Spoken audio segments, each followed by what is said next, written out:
everybody, it's Meredith Miller with Inner Integration. Today, the topic I have for you is tools to help you face the moment that you discover you're dealing with a psychopath, a narcissist, or any form of other manipulator. So what I want to do is help you to avoid the trauma that can be caused by running into people like this. It is inevitable that we'll meet people like this. So what I want to give you is some tools to deal with that. And then I'm going to give you, say, 4 different scenarios where this might come up in your life and how things might vary just slightly based on those scenarios. Once you realize what the manipulator vibe is, you have an experience with someone, you have multiple experiences with someone, you educate yourself, you start to trust yourself, and you recognize that vibe, you'll never forget it. You will always be able to identify that vibe.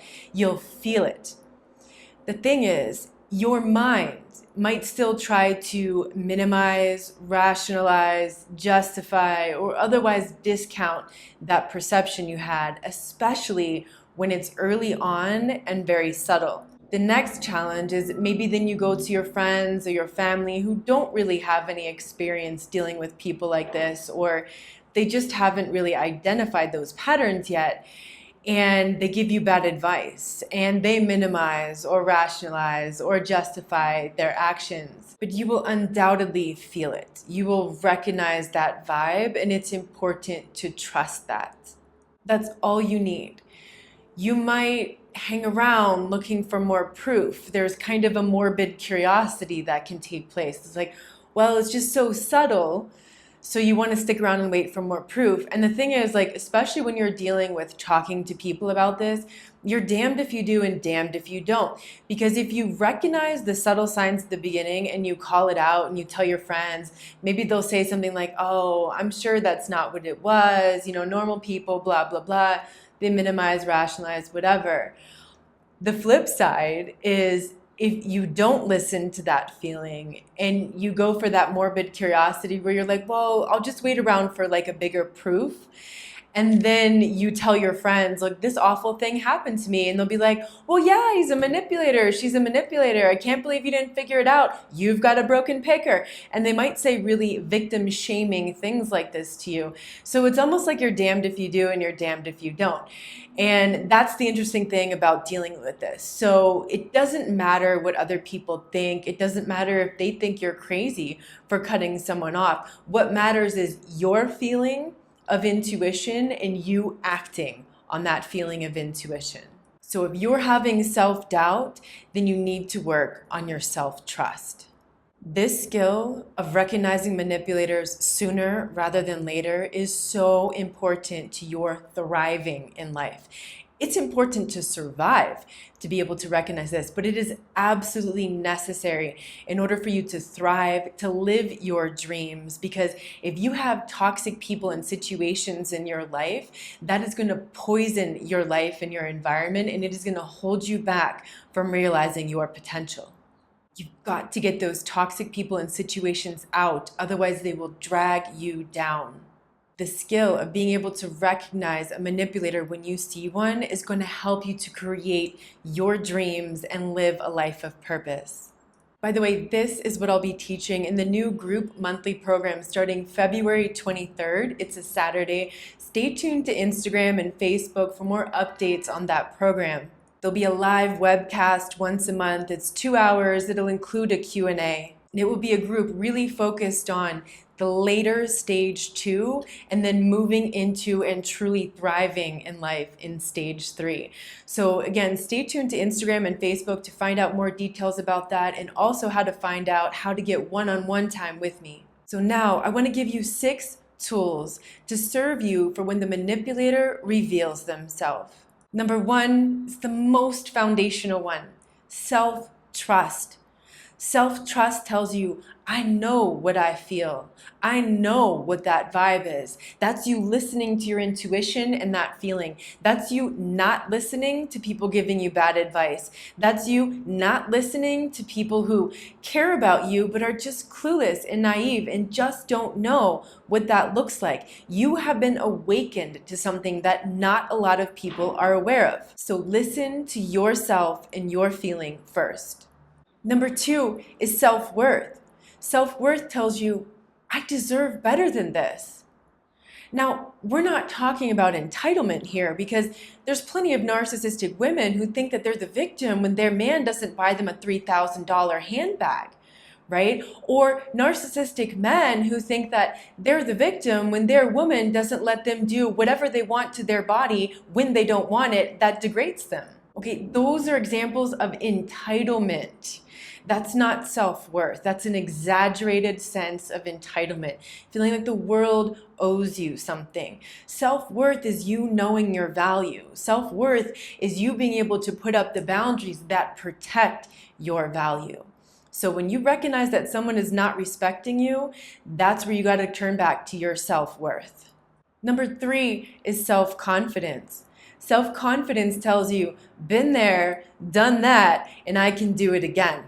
It's always scary when you're facing a manipulator and you got to figure out how to get out of there, how to end that relationship, how to get yourself to safety, how to stop that person from pursuing you. Now, keep in mind, part of this self-confidence is not blaming yourself. It is way too easy to blame yourself afterward and think, you know, it's my fault that I attracted this person, or it's my fault that this or that or the other. It is not your fault. When you meet someone and they present themselves very differently than they really are, who they reveal themselves to be a few days, a few weeks, even a few months in, keep in mind there are a lot of very covert types out there. They can fool even people who are really knowledgeable about this stuff. That is not your fault. Keep in mind too that these people are everywhere. There are a lot of disordered people out there. Some who have full-blown disorders and some of them who have traits of disorders. You know, the statistics say something like 1 in 10 is a cluster B. I just think that's bullshit, because think about it. How many narcissists, psychopaths, sociopaths. Now again, psychopaths are not even on that cluster B spectrum in the DSM, but how many of them actually go to get therapy? Very few, right? Because they don't think anything's wrong with them. And when they do go to therapy, oftentimes therapists don't recognize it because they're not trained to recognize what that looks like in real life. Also, maybe at the beginning that patient presented themselves with depression or anxiety, then maybe down the road the therapist realizes they're dealing with a manipulator, they start to figure it out, but at that point they're afraid to give them that diagnosis. Or as Dr. Todd Grande said, you know, maybe a narcissist or a borderline walks into their office and then they realize that, say, maybe the borderline has traits of narcissism, maybe it's a comorbidity. Sorry about the noise. Maybe it's a comorbidity, and then the therapists are reluctant to stack diagnoses, as he said, to not overwhelm that person. So, you know, the statistics out there are just not accurate. I don't see how they ever could be accurate because of the nature of the beast that we're dealing with. So personally, I would guess it's more like 1 in 5 people are on that scale. That's a lot of people. That means you walk into a group of 10 people and chances are 2 of them are somewhere on that spectrum. So you can't blame yourself for the fact that these people exist and you are bound to run into them over your life. I can't remember who came up with the statistic that said you will meet approximately 60 psychopaths in your life. Now that's not even cluster B, that is psychopath. 60 of them over your lifetime. So it's not your fault that you met them, but it is your responsibility to recognize it and to protect yourself when that happens. And that's number 4. Self-protection.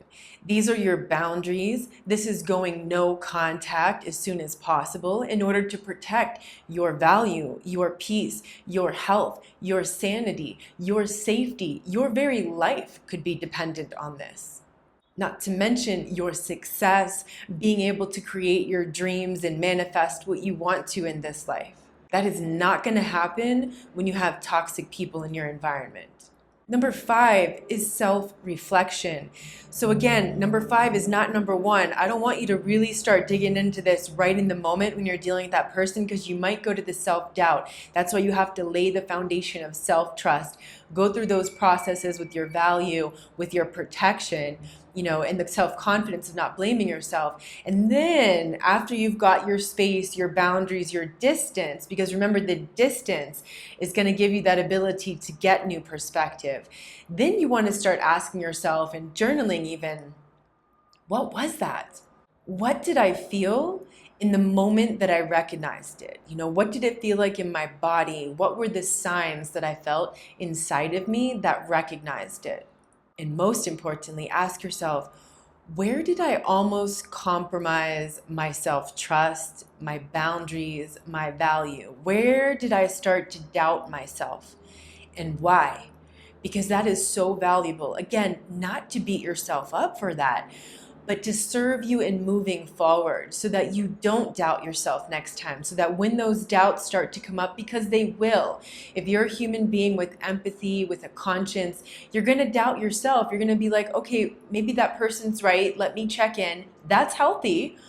And if you have built your self-trust, you're going to go, no, that's not me. That's them. Number 6 is self-determination. Your self-determination tells you, I am not going to let that scare me, paralyze me, get me down, shut me down, stop me from opening my heart, turning my heart cold, and never being able to open to new people again. I'm not going to let that make me develop a mindset of negativity and powerlessness and hopelessness that one day I'm going to meet quality friends or a quality mate or that new family that I've always been searching for. Self-determination tells you, I'm still going to get out there and meet new people and continue to grow myself and to grow my awareness. Self-determination tells you, okay, I'm going to process this and then I'm going to get back up, baby. So now I want to give you 4 different scenarios of this person's role in your life and how that might slightly vary based on these different scenarios. So scenario number 1 is you just met this new friend or you just started dating. That could be a few days, a few weeks, even a few months. You basically have 2 choices, both of which end up leading back to the same place. The first choice is you can give them the opportunity to talk about the manipulation. You can call it out. You can give them the opportunity to admit it, to own it, and to correct it. And the second choice is just to go no contact immediately. Now, why did these both lead back to the same place? Because if you felt that was a manipulator, the chances are very high that was a manipulator. So if you go with choice A, which is to bring up the manipulation, to call it out, chances are what's going to happen is they're going to minimize, rationalize, and justify that the very first time. If you go along with that, or even if they're like, oh yeah, I really should have done that, I'm so sorry, they might do that the first time, and it might be really subtle. But if you still have that icky feeling, be careful, because it will happen again, and it will happen in less than a month. The second time that comes up and you call it out, they're going to minimize, rationalize, justify, and then they're going to blame shift. Now, some of these characters will go straight into that blame shift from the very beginning, but the more covert they are, the less they will do that at the very beginning. But once you bring it up a second time, now even that covert person is starting to sense that you're gaining power in that relationship because you're calling them out. So they will inevitably blame shift to you. That is the telltale hallmark sign of a manipulator. Once you identify that, be done. There's no more chances at that point, and that's when you just go no contact. Scenario number 2 is this is a long-time friend, a long-time partner, someone long-term in your life, and you suddenly had an, oh shit, I didn't see that coming, even though you did kind of see that coming sort of moment. So at that point, one of 2 things has happened. One is you caught the early subtle signs. You could have been a friend or a partner with someone who was very covert for quite a while before they actually revealed themselves. And maybe they revealed themselves very subtly and you noticed it at the subtle signs. So then you want to just gently tell that person, I just need some space. And then you take the space and the distance to start to see from a very different perspective. Things will become very clear to you at that point. Distance is so helpful for getting that perspective. Now, if that person continues to contact you, even though you've set the boundary and requested space, clearly they're revealing they're a manipulator and they don't care about your boundaries. Usually it's just easier to let things fizzle out after you've taken that kind of space. The second part of this scenario is it's bad. Like it's an emergency situation. Like you just saw something that terrified the shit out of you. So if you're living with this person, you need an extraction plan. You need friends, allies, moving company, or domestic violence shelter. You need some kind of emergency plan to extract yourself from that environment immediately. And you do not tell them anything about that plan. You would get yourself extracted while they're at work, while they're traveling, while they're out partying with their friends or the news supply, but you do not confront them when you feel like you're in danger. Now, if you're not living together, you just go dark immediately. You just go no contact. You don't give any explanation. You don't tell them that you're leaving. You just completely cut them off from all contact. And that includes them showing up in person, them knocking on your door, them stalking you on the street. You just don't contact them. Scenario number 3 is this happened at work. It's your boss, it's your colleague, it's your coworker of some sort. This might be in an actual physical environment, or it might be people that you're networked with in some kind of work group. You know, maybe you're an entrepreneur and it's another entrepreneur that's in a group of you guys or something like that. If this is your scenario, tread carefully because your professional reputation is at stake. They could do things to try to ruin you. They could try to destroy your reputation at that company. They could spread rumors about you. Be very careful how you proceed with this. Can you safely go to HR? Can you go to human resources and report abuse, manipulation, something of this nature safely? Or does that put you in more danger? I've worked with a lot of people who said that would actually put them in more danger because the HR was involved somehow. Either they were complicit or they were also abusive or they lacked integrity totally, and none of that was kept confidential, and they just immediately went out and made this public in the company, and then you felt extremely in danger. So be very cautious. HR is not always your friend. The next question is, did anyone else in the office have that experience with that person? Again, be very careful in who you can trust and who you can talk to about this. Chances are other people have been abused and manipulated by that person in the office. They may not all be aware of that. They may not all be innocent victims like you. They might be other manipulators and abusers. They might just have a lack of integrity and be gossipers that you can't trust with that kind of information. If you can find an ally or multiple allies who went through the same kind of abuse or manipulation, that really does help your case. Get everything in writing. Document everything. Every communication you have needs to go through email because that's a paper trail. You want to be very explicit in your language. Do not leave anything open to ambiguity or maybe that's not what they meant, or well, you didn't make that clear. Make it very clear and put it in writing. Quietly look for another job. Don't tell anybody at work that you're applying for other jobs. Don't let anybody know. You might need to use sick time to go do interviews. All of this is happening on the down low. Do not use your work computer to apply for jobs. Most of that's being tracked. You know, maybe you're aware of that, maybe you're not. But in most companies, they're tracking everything that you do, every website you go on, every email that you send. And, you know, it seems like an abuse of privacy, and it is, but it's probably also their right to do that. So be very cautious. Only use your personal time, your personal computer, your personal phone to be doing that work. And don't tell any of your friends at work that you're looking, even people that you think you can trust.